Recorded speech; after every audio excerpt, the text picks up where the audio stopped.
Okay, today we will be talking about organelles. Organelles are things that you should have already covered in your previous science classes, as well as with the 3.2 TIV. If you've not done that, please make sure that you have that finished and turned in to me as soon as possible. Okay, now before we actually get started on the organelles, please make sure that you have your learning targets in front of you, as well as the notes, the handouts. Okay, you need those two things. If you do not have them, you need to pause the video until you get them. Okay, so learning targets. First learning target is you should be able to explain why surface area to volume ratios are important in affecting a cell's ability to exchange materials with the environment and how it limits cell size. Next, we'll be talking about compare and contrast the structure of cells from different types of organisms. So that's prokaryotic versus eukaryotic, and then plant versus animal. Okay, those are things that you should already have gotten on your TIV. This will just be reinforcing them. And then we also will have describe the structure of cell parts and the functions they perform that are necessary to the survival of the cell and organism. So first one that we'll be covering is that first target about cell size, the surface area to volume ratios. And this you should have seen in the lab that we did Thursday and Friday. Okay, Friday especially, when I cut the cross sections, you should have been able to see that the larger blocks were unsuccessful in the time span that we had. They were unsuccessful in getting that pink to that center of the cube. Okay, that's the same problem with cell size. So cells are typically small, okay, because of the surface area to volume ratio. Okay, in your lab, your 1 centimeter cube should have had a surface area to volume ratio of 6 to 1. So that means there was 6 centimeters squared of surface area for every 1 centimeter cubed, of volume. So do you see that? Okay, now if you think of a surface area as the space that's available to absorb. So space to absorb for every basically volume. We'll just leave that the same.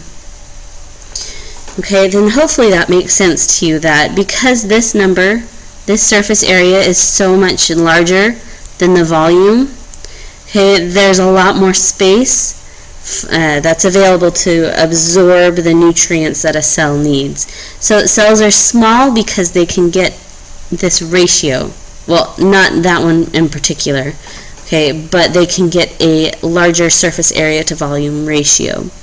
It's very advantageous. Okay, the bigger cubes you should have seen in the lab, they had a hard time. They were unsuccessful in getting the nutrients, or in this case, in the lab we did the sodium hydroxide, was unsuccessful to reaching the center.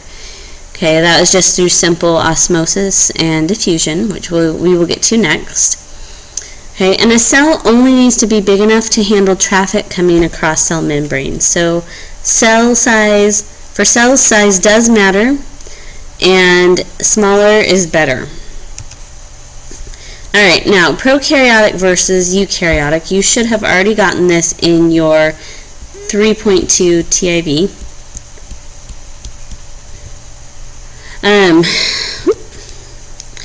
Okay, size for a prokaryotic cell, it is small, very small. It's about 10% the size of a eukaryotic cell. Now, eukaryotic cells are still small, but they are, however, larger than the prokaryotic cells. Next, nucleus. Okay, nucleus is found in prokaryotic cells? Not. It is, however, found in eukaryotic cells. Okay, membrane-bound organelles are not found in prokaryotic cells. They are found in eukaryotic cells. There are two main groups for prokaryotic cells. That's bacteria and archaea. And there are two groups for eukaryotic cells. That's plant and animal. Okay, so on this picture, what are we looking at? Are we looking at a prokaryotic or a eukaryotic cell? Okay, if you don't know, you should pause the video here and copy down this on your notes. I have provided that chart for you. Okay, so pause the video and copy that down. Okay, so we are, by the way, on the second target. Prokaryotic cells do not have any membrane-bound organelles, so I don't see any membrane-bound organelles here. I see this plasmid, and we'll talk about that later, nucleoid, but I don't see any membrane, so except out here. Okay, but I don't see any membrane-bound organelles. Okay, so this is a prokaryotic cell. Now what about this one? Okay, this one I start to see lots of membrane-bound organelles, which automatically tells me we're looking at a eukaryotic cell. This one, once again, right off the bat, I see organelles that are membrane-bound. Okay, it tells me we're looking at eukaryotic. Okay, now what is this one? Prokaryotic or eukaryotic? You got it? Okay, this is actually a trick question. This one here is a prokaryotic cell. This one here, which you can only see part of, is eukaryotic cell. Okay, this is actually a bacteria, and this is a white blood cell coming in, and it's got its little grapple hook on that bacteria. It's going to start breaking it down and protect its host from getting sick. So, that's the last one. Alright, now let's talk about cells and all the organelles. This is a video that we will probably watch in class. If you watch it now, that's awesome. It's a great one, but I'm not going to click on it and waste our time. We'll do that in class. Alright, cytoplasm is the first part of the cell that I'd like to talk about. It is an aqueous colloidal suspension. And what does that mean? It's kind of like this jelly-like, I think is in your book how it explains it. Okay, this is a cytoplasm. It just pretty much it fills the cell.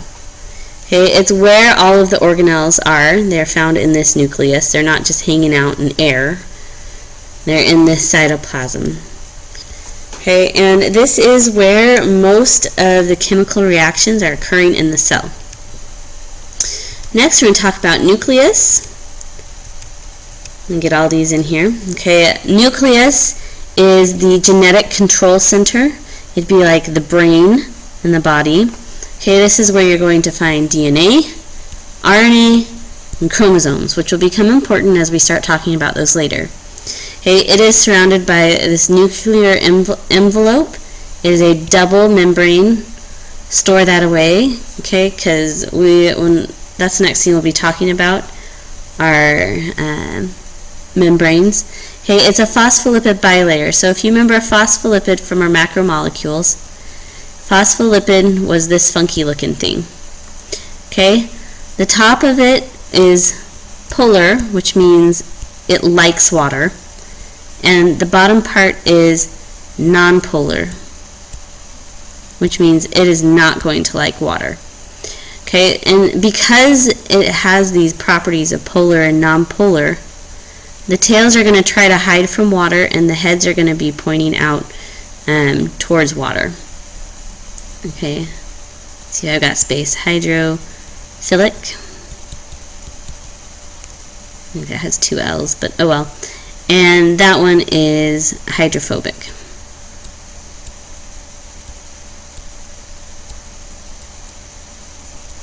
Okay. Alright, so the nucleus is surrounded by this bilayer here.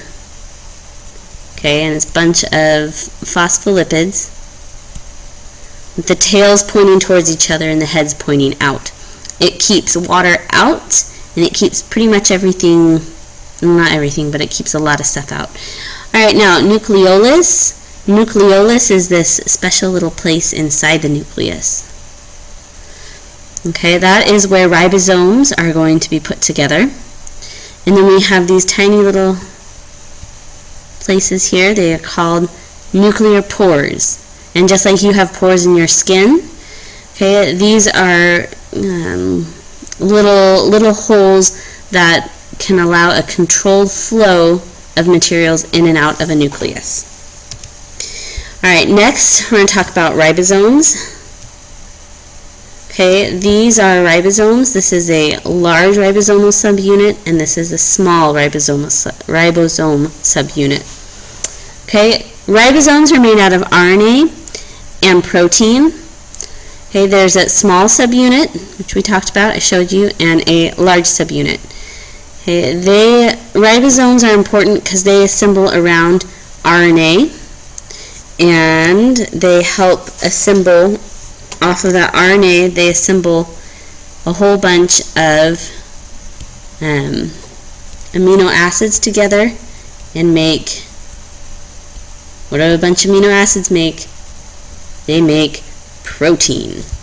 Okay, so that's how proteins are made, is by these ribosomes. Alright, now we're going to talk about the endomembrane system. So endomembrane system, this is just a bunch of things working together, and we're going to talk about how this all works together. Okay, and the order of how these works is important. You will need to know that. Hint, hint. Okay, so endomembrane system, it works together in putting things together, in distributing things, in storing things, and in taking the trash out and exporting stuff. Okay, so some will originate at the nuclear membrane. Okay, so with the phospholipids that we talked about, those were those cool little shapes that I like to draw. Whee! Okay, those are your phospholipids. Remember, that was the membrane that covers the nucleus. Okay, and all of the compartments interconnect. Okay, so what compartments are we talking about? Well, the endomembrane system consists of the smooth ER, the rough ER, the Golgi apparatus, lysosomes, vacuoles, and plasma membrane. So, smooth ER, that's this right here.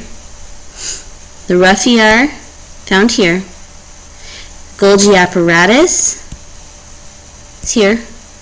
Okay, lysosomes. Okay, those are these things here. Vacuoles, that's this here, and plasma membrane. Okay, so how does this all work? Well, I'll give you a minute to read. As I look for... Alright, so things start here. The endoplasmic reticulum. Okay, what is ER? Endoplasmic reticulum. That's what that ER stands for. Okay, so the smooth ER. Okay, this is lipid and hormones assembly. So we were talking about macromolecules. Well, this is where these are getting put together. So those were things like your oils, those and phospholipids, those and the steroids. Those are all part of lipids. Remember, we talked about lipids being split into 3 separate sections. Okay, 3 very important tasks. This is where these are being made, is in the smooth ER. Okay, that's important.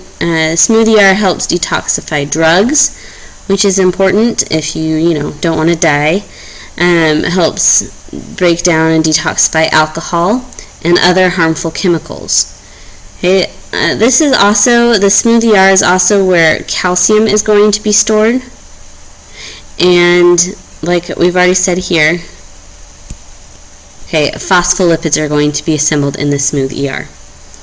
Alright, and I'm going to have to stop there. Please check for part 2 of the notes on the website.